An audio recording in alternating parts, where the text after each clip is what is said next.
gbogbo àwọn àdàbíyà lágbàáyé a máa kú oríire. Gbogbo àwọn ọmọ kéwú Mọ̀lánà Sheikh Kamaluddin Al-Adabi a kú oríire. Gbogbo wọn tó bá ń jẹ́ ọmọ àdàbíyà, àbó ń jẹ́ ọmọ Markazi ni, àbí Sumuratul Mu'minin ni ọ́, àbó tí ẹ wá ń jọ ọmọ Ìlọrin, gbogbo ìwọ tọ́lọ̀ bá ní pé àfáà ni ẹ́, olólùfẹ́ àfáà ni ẹ́, tó bá ti parí fídíò yìí bá ń share rẹ̀ dákun.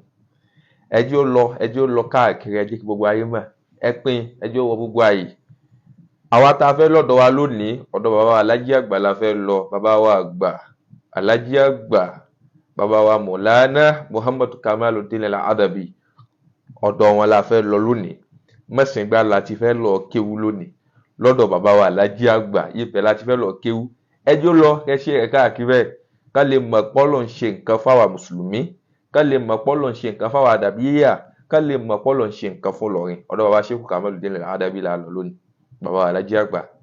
Nínú àwọn àmì tọ́lọ̀ fún bàbá Alhaji àgbà tó wọ́n nínú àlùfáà tọ́lọ̀ tún ṣe bẹ́ẹ̀ fún, ká sọ pé Ọlọ́run ò lè ṣe é, ṣùgbọ́n wà àmì yẹn wọ́n. A sì mọ̀ pé ń bẹ́ẹ̀ nù ṣe ṣe Ọlọ́run pé à ń pa Ọlọ́run akáwọn ọ̀pọ̀lọpọ̀ nǹkan kò sì ní ṣe.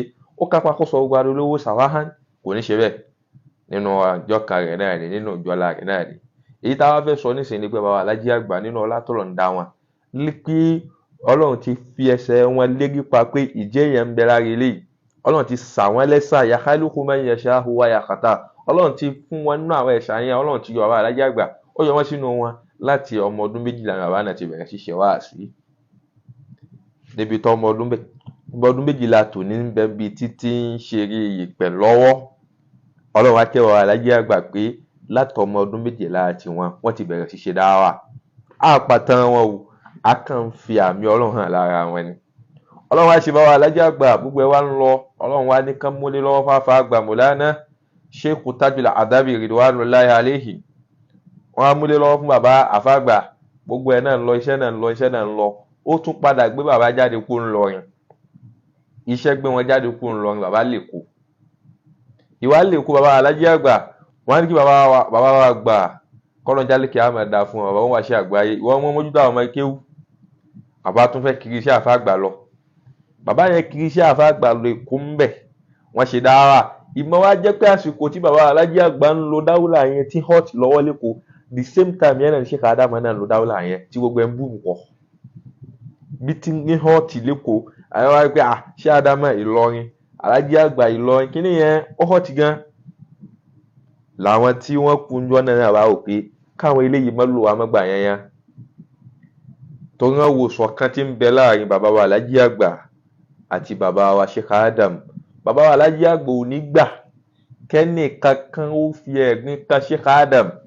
Ìgbà àbúrò mi ni àjọ wa láti lè ní, bẹ́ẹ̀ náà sì ni bàbá Mọ̀lánà Sheikh Adamu ò ní gbà pé kẹ́nìkan fa àbùkù kan bàbá wa Alhaji àgbà pé aṣáájú mi ni wá, àjìjọ wa láti lè ní. Èyí wọn làwọn èèyàn wá wò wá dà yẹn, làwọn èèyàn wò láàrin wọn pé àwọn èèyàn eléyìí bẹ́ẹ̀ dà, ìwọ́n tá a bá fi wọ́n lẹ̀ báyìí wọ́n ó gbá wa mọ́lẹ̀ yẹn wọn ní jẹ́ ká mọ̀ páwa náà ń bẹ. Àwọn náà bá wa kójọ, bàbá náà wá ṣàṣìṣe wọn pé ká dàrin wọn wú. Ṣètánì gbìyànjú ṣùgbọ́n Ọlọ́run ò fún ṣe délẹ̀. Èyí tó jẹ́ yà tí wọ́n náà ní sí ni pé láyé lónìí níbi tọ́lọ̀ ní kí ọmọ kí bàbá Mọ̀lánà Sheikh Adamu Abdullahi Ali lórí dé àtẹ̀rí pa àwọn. Kò síbi tí ò dé nínú ayé lónìí, kò síbi tọ́wọ́jà rẹ̀ ò dé. Èyí bí tọ́lọ́wọ̀n láyé lónìí kò síbi tọ́wọ́jà bàbá Mọ̀lánà Sheikh Kamaluddin Al-Adabi mufti àkọ́kọ́ lù lọ́rin, kò síbi tọ́wọ́jà àwọn ò dé níbi mímọ́. Àwọn ọjọ́ náà tán sàṣìwọ̀n igi pa wọn dà. So àwọn náà ti jẹ̀yà tọ́lọ̀ ní wọn ó jẹ. Ọlọ́run fi bàbá Alhaji àgbà kẹwàá ń lọrin. Káwá sọ pé ẹni tó ní ọmọ kéwú tó bá wọn pé gbogbo àdàbí ayé ibi wọn ti ṣẹlẹ̀ tó jẹ́ erísun wa, tó jẹ́ oríkùsùn wa lọ́dọ̀ wa ń bí ni. Ọlọ́run wá jẹ́ pé àwa lẹ bàbá, Ọlọ́run wá fi bàbá Alhaji àgbà ń kẹ́, àwa lọ́lọ́run fi wọ́n kẹ́. Alhamdulillah, eré kan lèyìn náà fáwa náà lọ́tọ̀. Ọlọ́run wá fi mímọ̀ ìdájà alẹ̀ fún bàbá yẹn, àbí iṣẹ́ la bàbá yẹn ní láti sọ pé mo fẹ́ ṣiṣẹ́ sin Islam, mo fẹ́ ṣiṣẹ́ fọ́lọ́run, lọ́lọ́run fi kún wọn lọ́wọ́. Àwa tòní náà ẹja lọ láníyàn pọ́lọ́run la fẹ́ ṣiṣẹ́ fún, Islam la fẹ́ ṣiṣẹ́ fún, Ọlọ́run ó pa wa náà lọ́wọ́. Kọ́rọ̀ wa náà lè má dàbí pé gbogbo ń tá a bá fi ṣe rí pátá yé bá fi dára mọ̀ ní ọmọ jẹ́ tílíkà azaruna tẹ̀dúlù àléyìnà fansukú bá dàná ilal azar. Ọlọ́run ó gbàdúrà ẹnì kọ̀ọ̀kan wa, yóò sì dúró tiwa. Assalamu alaikum wa rahmatullahi wa barakatuhu.